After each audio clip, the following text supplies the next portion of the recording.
So we see Trump talk about imposing tariffs on companies that are selling computer chips, semiconductors, and pharmaceuticals, right? So how does this impact Ireland? This is from the Council on Foreign Relations, right? Because we know that these things, if you don't know, you know now, right? That these things are a massive part of Ireland's international trade, right? You probably all know someone that's working in one of these industries, right? Particularly the pharmaceutical industry. We have a load of American companies over here that employ thousands and thousands of people, right? So from the Council on Foreign Relations, it says America's production of pharmaceuticals and medicines peaked in 2006, back before the global financial crisis. Output now is about 20% below its 2006 level, right? So America used to be producing its own pharmaceuticals, and since 2006, that's dropped off by 20%, right? They're importing more than they used to be producing themselves, right?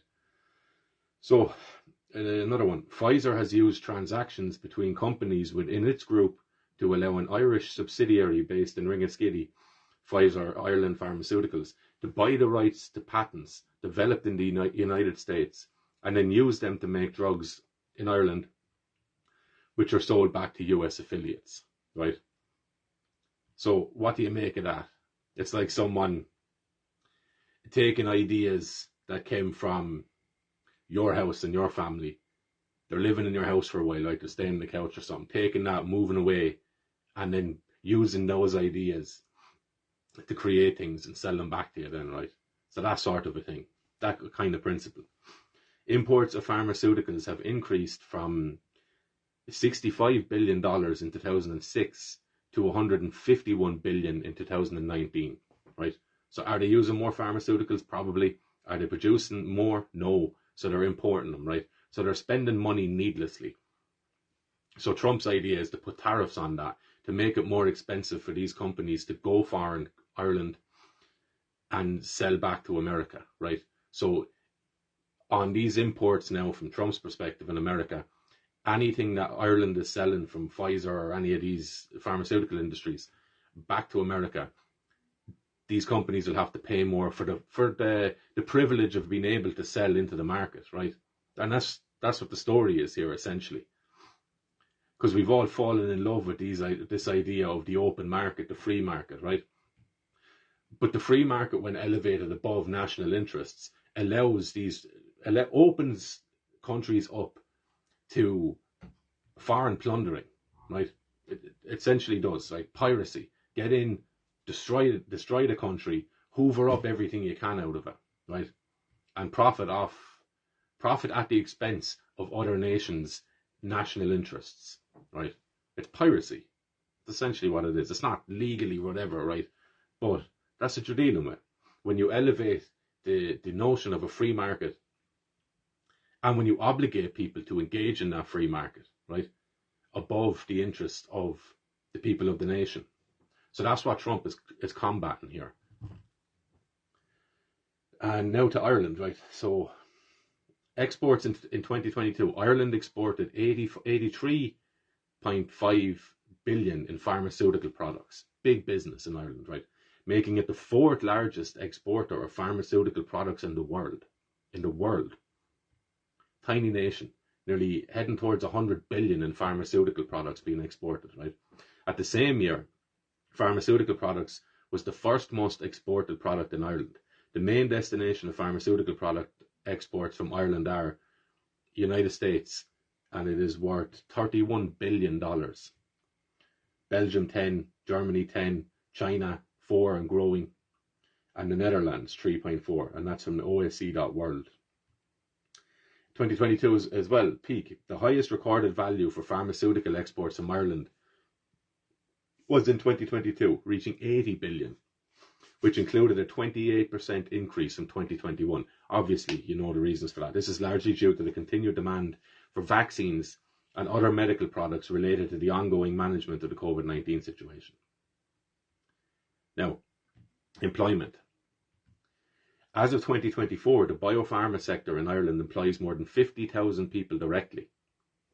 This number is expected to rise, with projections indicating up to 26,000 additional jobs could be created over the next 5 years as the sector continues to boom. Right, so you have Eli Lilly and stuff coming into Limerick. Big business. And that's the pharmaceutical industry. Right, things like Abbott, Boston, all those kinds of things, Mark Sharp and Dome, all these big, massive enterprises, right? Now, technology, semiconductors. So what Trump said, he's going to put tariffs on computer chips, semiconductors, pharmaceutical industry, or pharmaceuticals. 3 massive industries for Ireland, okay? So semiconductors. The semiconductor industry in Ireland directly employs over 20,000 people, contributing to the country's economy and high-tech job market. In 2023, Ireland's semiconductor market was estimated to generate a revenue of 15.5 billion. This reflects the country's pivotal role in the European semiconductor landscape. Right?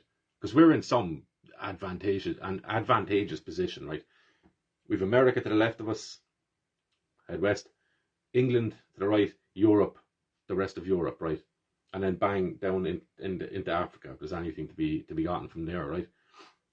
So we're in a great position geographically and geopolitically as well, right? We're nearly slap bang in the middle of our world, right? The Western world. We are a hinge for that. So it's important, the choices that we make, right? So major companies in Ireland. Ireland is home to 14 of the world's top 30 semiconductor companies, including giants like Intel, Analog, AMD and Qualcomm. These companies contribute significantly to Ireland's semiconductor exports, which again is worth 15.5 billion a year, and it employs 20,000 people in Ireland, on top of the 50,000 that are directly employed by the pharmaceutical industry. This is 70,000 people we're talking about here now. And it's nearly in the hundred of billions, right? So Fab 34 in Ireland is one of the most advanced chip manufacturing sites in Europe, with investments like the 17 billion euros expansion announced in 2023 aimed at manufacturing Intel 4 technology chips. Intel is a major employer with over 5,000 people working at its Irish facilities. So you have the 50,000 from the pharmaceutical industries. What was the semiconductor number? 20,000, so 70,000, and another 5 then just from Intel alone on computer chips. So you're heading towards 100,000 people who are employed directly by these industries, or maybe in related fields, right? And Trump is going to make it significantly more difficult for these companies and other companies to continue to produce outside of America and to sell back to America. So his overall goal here is much to the besmirchment of a lot of people, right? And arguments to pro and against these things, right? But what he's essentially doing is reversing the order. So the order prior to Trump coming in was open free market above the national interests of independent nation states, right? He's just flipping that. He's saying we're no longer going to put an economic framework above what is in the best interest of the nation and of the individuals in the nation. He's just flipping it is all, right? And you could argue he's just flipping it back to, I suppose, pre-World War II, pre-World War I sort of. And he says this himself, right? So he's going to try and go back to when America was making most of its money from tariffs. There was no need for an income tax because you were making all the money you needed from foreign companies having to buy into the privilege of being able to make money in your country, in your market, right? Now those protections are gone. Everyone can just do what they want essentially in different markets, right? And it's particularly in Ireland, right? So part of us signing up with the IMF to be able to get these loans, which we got, right, is that we're not allowed to impede the influx of foreign elements into our open market here. We're not allowed to do that, right? So you're opening yourself up. You take on these massive loans, you take on this massive debt, And what you're doing is you're opening yourself up and exposing yourself to being totally economically dominated by foreign interests, right? Who don't have the interests of the Irish people as a priority. Why would they? Right? Naturally so. Why would they? So what is Trump doing here? What is best for America? And the impact on Ireland could be a serious squeeze on these industries, and subsequently on the people working in these industries. And people will give out about that, right? Okay. But the underlying principle is one of my people first. He's putting his country first ahead of other people. Trump, relatively speaking, has no interest, probably, and nor should he, in the impact that this will have on Irish people. Because he will see, or even if he does deeply care and he's worried about it, right? His main goal and what he was elected to do is to represent the will of the American people, which is to put themselves before other nations, right? In their own homeland. Perfectly rational, perfectly sound naturally, and perfectly biologically predictable and sound, right? People want to put themselves first as a priority in their own lives, in their own homes, in their own neighborhoods, in their own countries. That's sound, that is perfectly logical, and it's also the most pragmatic thing, right, of getting a coherent, well-gelled society, is to have the people that contribute and build that society, the people that society comes out of, right? They don't create the society flows out from the people in whatever given space, right? And you have the most harmonious society when you have people who tend to be homogenous, tend towards that, right? So predominantly people in Ireland being Irish would lead to a more harmonious society than the converse, or the inverse, right? And I give an example of the shift in thinking that this is going to force on people, because you can sit there and look at it as a negative, and if it directly impacts you because you're in one of these industries and these industries could up and leave, if it becomes more expensive for them to continue production of whatever they're producing in Ireland and sell back to America, if it becomes more burdensome, right, more expensive for them to do that than to move back to America and allow themselves into that market over there, of course they're going to do that, right? Of course they're going to do that. And you can give out about it all you want, but these companies do not have your interest at heart primarily. They have their own interests. Simple.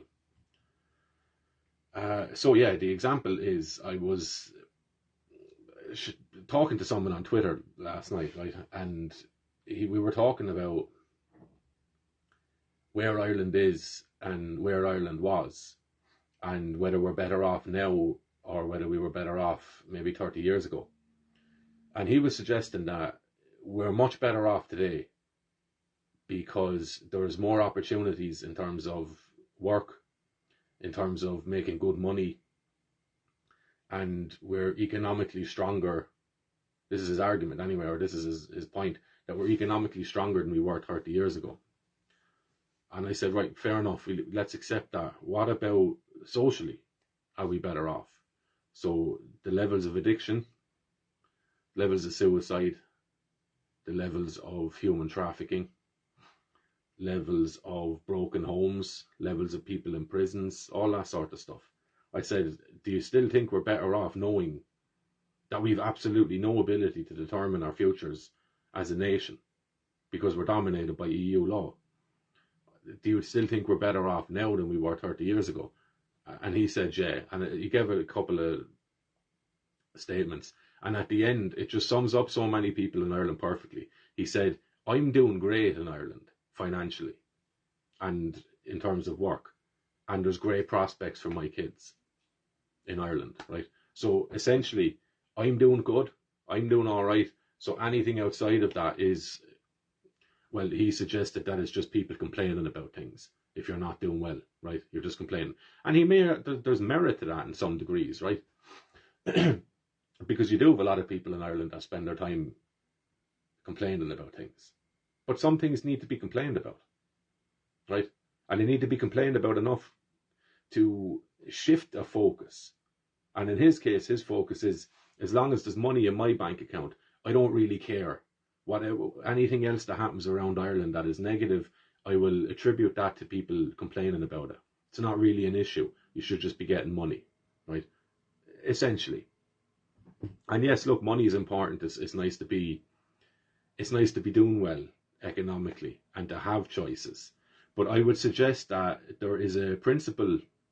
I've mentioned it already, right? The idea of putting what is best for your people above what is best for your pocket, right? Because in signing on for the finances first sort of approach to life and approach to running a country,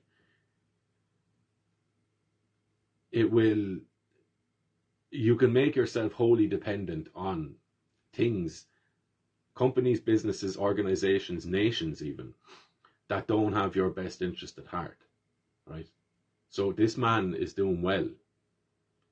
His kids might do well, but their kids might not, because there's walls closing in on Ireland, right? And we're becoming essentially a big warehouse, just a big production line. And outside of that, then, what else is there, right? What else is there?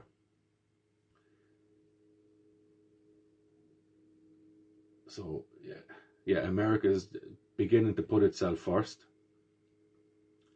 Off you go. And the impact that that'll have on Ireland, right? So,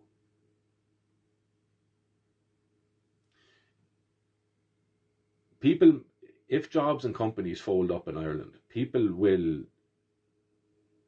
nearly inevitably give out about Trump and give out about his decision making and point it out as the problem. The problem is already there, from my eyes anyway. The problem is already there. The Irish genius, if you will, right? And each race and nation has their own genius, their own capabilities and their own tendencies, things that they lean towards, right? Things they naturally have a bit of a way with, right? The Irish genius is being hoovered up into these mega corporations that come here, and I'm not even going to go down the Marxist route of it by saying that they exploit Irish workers, because they don't, right? Irish workers make a choice and a decision with their life, with their time, and their attention and energy to go and work for these places. To put right, so every decision you make discriminates, right? It says no to 15,000 other decisions you could have made, right? So when you sign up to work for a particular company, in a particular business, whatever it is, the time you spend there is time that's not being spent on other things, right?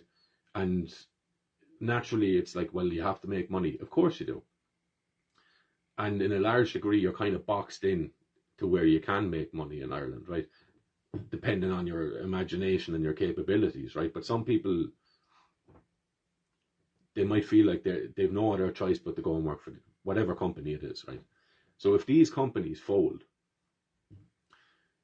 yes, that is bad short term for Irish people, because a lot of people in these businesses might be affected.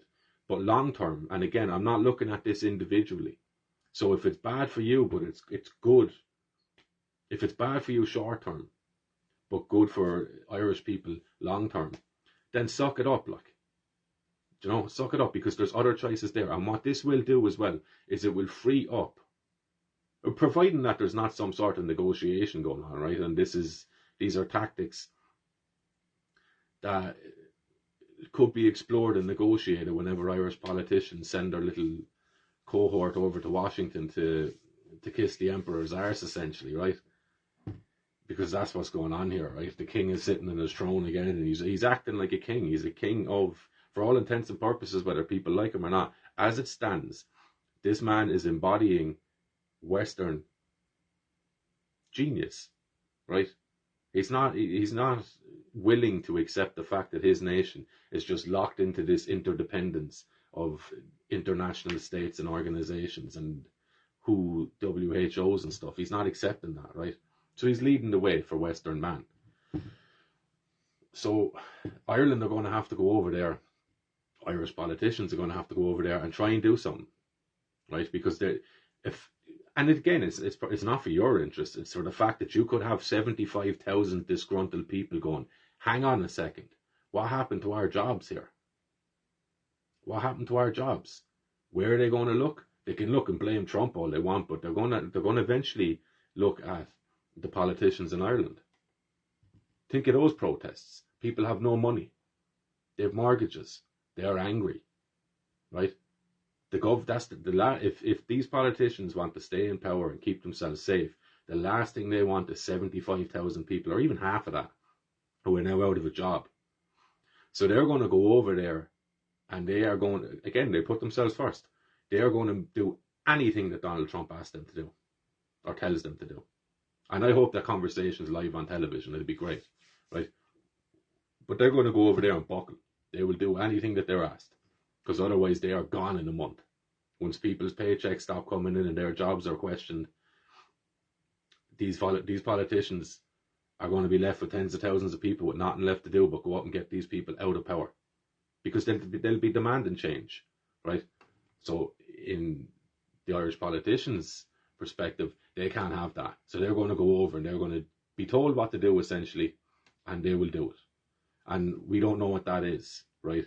So will that be, because from my perspective, what I see Trump doing, and he's speaking about it as well. He's not just, I'm only talking about America. He's speaking about other nations. In another conversation or speech he was making, he's given the option out, right? So he said, he was talking about regulations and the EU regulations and how that's stopping the development and growth of nearly everything across Europe, bar renewable energies, which we take in from China, right? Or the materials for that at least. And he was saying, he gave Ireland as an example, and he was saying that he was looking to develop something. Right? He wasn't clear on it, right? Or he wasn't explicit on it, but he said he would put in paperwork to get something approved, and he said it was great, and I got it done in a week, and it was a lovely thing, and we got it done in Ireland pretty quickly. But then the fellas he was dealing with said, we'll have to send that to the EU for approval as well, and that could take 6 months.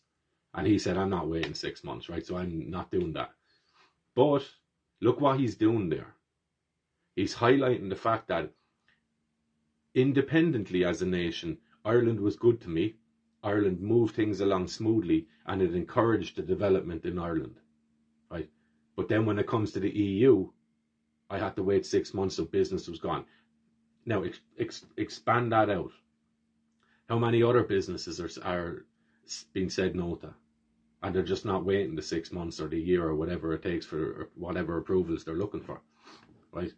How many regulations are stopping Irish people from building businesses or opening up their own thing, right? So getting their own trade going. How many of these regulations are stopping people's genius from being explored, right? Because they could have great ideas in terms of energy, but we are neutered here in Ireland because it's renewables only, right? That's it. We could have people that are coming up with fantastic ideas for energy, right? Fantastic ideas across any spectrum of society, but they're probably regulated to the point where they don't bother, right? They don't bother, but they still need to make money, so they go and work in one of these industries. They could be on the verge of up in roots and going back to America because it's more profitable for them to do that than to stay in Ireland paying Irish workers, right? So this is the predicament we're in. And it's an interesting one because it poses questions to us. So is our allegiance to the company that pays our wages, or is our allegiance to Ireland as a whole and Ireland as a nation and to ourselves as Irish people instead of workers?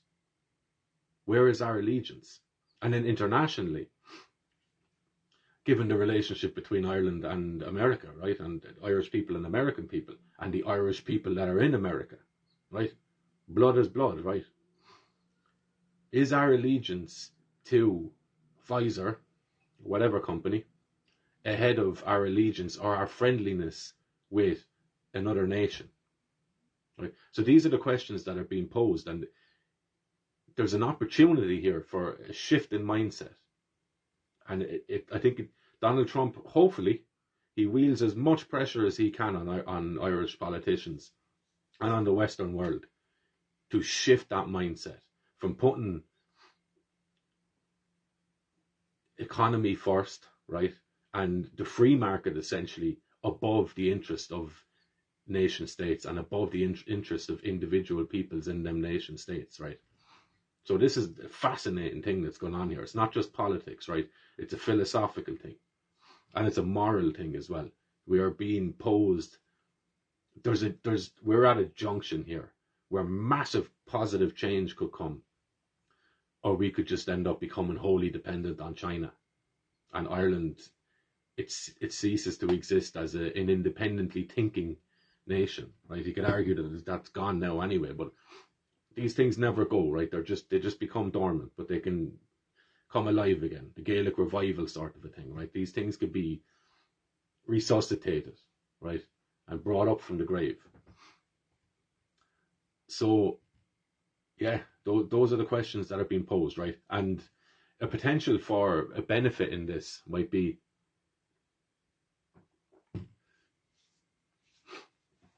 certain industries fold or lose the draw for the workforce that's there, right? So you're going to have people who have an expertise in some situations or in some areas, but the infrastructure is no longer there.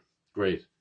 What can we do to get these people developing their own ideas and their own things going here in Ireland, right? From an Irish person in Ireland, allow that to blossom. The regulation stuff needs to go, right? We need to back our own people in developing these businesses, right? Even if it means that it's economically less productive or less profitable for the Irish people and the government as a whole, right? To back an Irish person in developing their own small enterprise above bringing in an Eli Lilly or whatever the case is, right? And also, this will force people to have to develop different means of making an income, making a living, okay? So, to my mind, the education system would need to shift. And realistically, in Ireland, when you're talking about getting someone from first babies or junior infants, as other people call it, right? I call it first babies, up to sixth year, and then into college to get a degree. I think these things are losing their importance, right? Their degrees. If you meet the average college student, right, whatever. But to take someone from Ireland from first babies up to honours degree, you're talking, 22 years? That's a generation you have to wait, right? I think I wouldn't say you can chop that in half, but you can certainly bring that down to 16, to the point of getting someone into a position where they can start to apply their trade, right? And I think in order to do that, you need to dismantle the education system as it stands, and you need to make it more individually tailored to the individual students that are there. And I think that would be the importance of a teacher. The true importance of a teacher is to extract the genius from each individual child, right? Depending on what it is. All kids are interested in different things, and given the time and the materials to explore them individual interests, if they were doing that in school hours, for the bulk of the school hours, because you can bracket on, just say a child is interested in trees, right? And that's all they're interested in. They love trees, they love the woods, they love watching them grow, they know all the different colors, the different types of leaves, they know the different fruits, they know the different birds that are housing these things, right? Just say they're interested in that, and they spend all their time studying that. You can also tack onto that different subjects, right? So geography, obviously the lay of the land in Ireland, what trees grow where, right? Which ones are we in abundance of and which ones are we not? Are there any trees that we used to have that we no longer have? Bang, you're into history now. What's the history of Ireland and trees? You're into Druidism then, right? You're into the religion of the history of religion in Ireland, right? You're into Stonehenge, or sorry, not Stonehenge. You're into Newgrange. You're into the cycles of astronomical alignments and stuff, right? So you're into astronomy now. You can tack on, you're into mathematics, you're into geometry, the angles, all that sort of stuff. You can throw in astrology there if you want. You're automatically, just based on the child's natural interest alone, you're automatically capable great sign, right? Whatever. But you're automatically opening yourself up for the potential of exploring the whole world through the lens of that child's interest, right? So if it's in his interest to study these things because it helps enhance the natural interest he has, he's going to be more inclined to follow that down the road instead of just going, right, 40 minutes are up now, we're going from history into maths, and you're told no connection between the two. You just get up and the bell goes, go into another class and study another subject, and you're never told what the importance of that subject is in relation to other subjects and how they all relate together, right? So we've the potential here in the future of reorganizing and restructuring the educational system. And in order to do that, you need excellent teachers. So some of the stuff that's been churned out of these colleges around Ireland, not good enough, right? I would suggest that teachers should be paid probably not even just pay, right? But the status that they should have in society should be earned, of course. But it should be up there. It should be up there, right? And they should be paid accordingly, right? And again, not paid just because of how long you're there, but paid based on the impact you have, the ability you have to nurture and guide the future generations of Ireland, right? I think we're in fantastic times here, and there's always two paths because choice diverges, right? Choice forces that upon you, right? The burden of being human, the burden of freedom, the burden of having to make decisions, and the natural anxiety that comes along with that free will, whether people want to argue about free will or not. If we didn't have free will, we wouldn't have anxiety because we wouldn't have the burden of knowing that we have to make choices here. And the burden of knowing that each decision we make says no to countless other decisions that we could have made, right? So you kind of have to get it right. Do you know what I mean? And look, I think, and look, just to add one more thing, I think, right? The fact that Trump has just been in, he's made some strong decisions and moves already. The Irish government, I think, have been sitting back and waiting to see which way the ground lies, right? Before they do anything. That's that whole charade you're seeing in the Dáil of that little Matt McCarthy thing, or Matt Carthy, whatever his name is, up mountain and shouting. You know, sit down, boy. If you're carrying on like that, instantly get out, and you should be pulled out. Get out. Sit down and shut up, or get out, right? Coming in here and stealing a living off people. This fella's taking home money coming from your pockets to go in there and scream and shout and withhold and stall and stymie any conversation going on in there, right? Is it all theatre? Of course it is. It's the stall things until these Irish politicians go over there and see what they can work out with America, because their careers are wholly dependent on that, because they cannot have American companies or different companies pulling out of Ireland going to America, because that will open up the doors for tens of thousands of people to say, hang on a second now, what are you after doing? Because that's as far as people's attention goes, right? Paycheck, there, good. Paycheck, not there. Oh, what happened? Right? And we're on the verge of that here. So either they can make some sweet deals over there, or they will fold. And we need to be there to pick up the pieces of that.